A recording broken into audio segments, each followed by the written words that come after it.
কি রে, আজকে কি রান্না হচ্ছে? আজকে পুঁই কড়ো নিয়ে এসছি না, পুঁই কড়ো দিয়ে আলু, বেগুন, ডাঁটি কচু, একটু পেঁপেও নিয়েছি। বাহ, দারুণ ঘন্ট তো। বানাবো বলে। বাহ, আজকে আবারও সেই হ্যাঁ, পুঁই আমার না বিটুলির। মনে হয় একদম ছেড়ে যেতে ইচ্ছা নেই, এগুলো সব সময় খেলে আমার যেন আরো ভালো লাগে। আর শীতকালে তো এই পুঁই বিটুলি খেতে তো দারুণ আর লাগে। সব সময় তো পাওয়াও যায় না। হ্যাঁ, ঠিক। এই সময়টা পাওয়া যায়। দারুণ। তো তো আজকে বন্ধুরা তাহলে দেখুন, পুঁই বিটুলি রান্না হচ্ছে। হ্যাঁ পুঁই বিটুলি রান্না করব। তো প্রথম থেকে শেষ পর্যন্ত দেখতে থাকুন। এর সঙ্গে যা যা লাগবে সেগুলো তো আমাকে গুছাতে হবে। তো চলুন রান্নাঘরে। আমি রান্নাঘরে চলে এসেছি, গ্যাসটা ধরিয়ে দিলাম। দেখুন কি কি নিয়েছি। পুঁই বিচুটি তো ধুয়ে নিয়ে চলে এসেছি, এর সঙ্গে যা নিয়েছি আপনাদের বলেছি। এরপর আমি পেঁয়াজ কুচি নিয়েছি, রসুন থেতো করে নিয়েছি, আর হলুদ গুঁড়া দেবো, ফোড়ন দেবো, শুকনো লঙ্কা দেবো, আর কিছু দেবো না। আমি তেল দিয়ে দিলাম, শুকনো লঙ্কা দিয়ে দিলাম, দিয়ে দিলাম, রসুন দিয়ে দিলাম। এইটা একটু বেরেস্তা বানিয়ে নেব। ভালো করে হয়ে এসছে। এরপর আমি 5 ফোড়ন দিয়ে দিলাম। এরপর আমি সবজিগুলো দিয়ে দিলাম।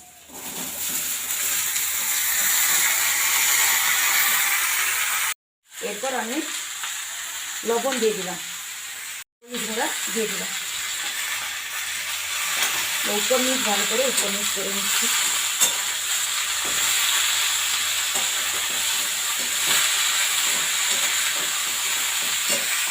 কিছুক্ষণের জন্য একটা ঢাকনা দিয়ে দিলাম, আর অন্যান্য কাজগুলো শেষ করে আসি।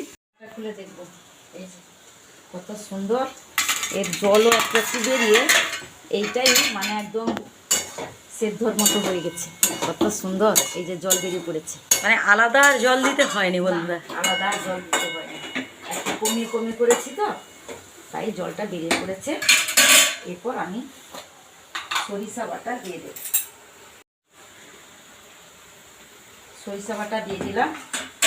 এরপর ঘরের বানানো, আগেই তো বলেছি, লঙ্কা গুঁড়া একটু বেশি করে দিয়ে দিলাম। আপনারা পারলে লঙ্কা গুঁড়া নাও দিতে পারেন, যারা না খান, এবং কাঁচা লঙ্কা দিতে পারেন এবং মিষ্টিও দিতে পারেন। আমি কিন্তু একটু মানে বেশি করে লঙ্কা খাই।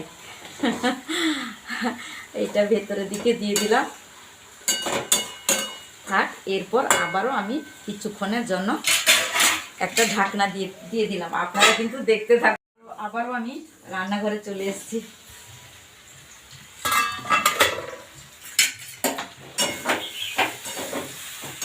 বেশ সুন্দর হয়ে গেছে।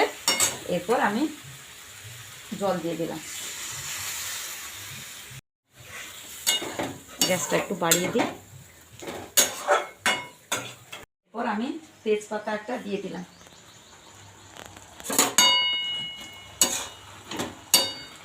তেজপাতার গন্ধটা উড়ে যাবে তো, তার ভেতরে আমি চাপা দিয়ে দিলাম সবজিগুলো। আমার নিজের হাতে জিরা গুঁড়া করে রেখেছিলাম, ছড়িয়ে দিলাম চারপাশে। বন্ধুরা দেখলেন আমি কেমনভাবে অল্প তেলে কিভাবে রান্না করলাম।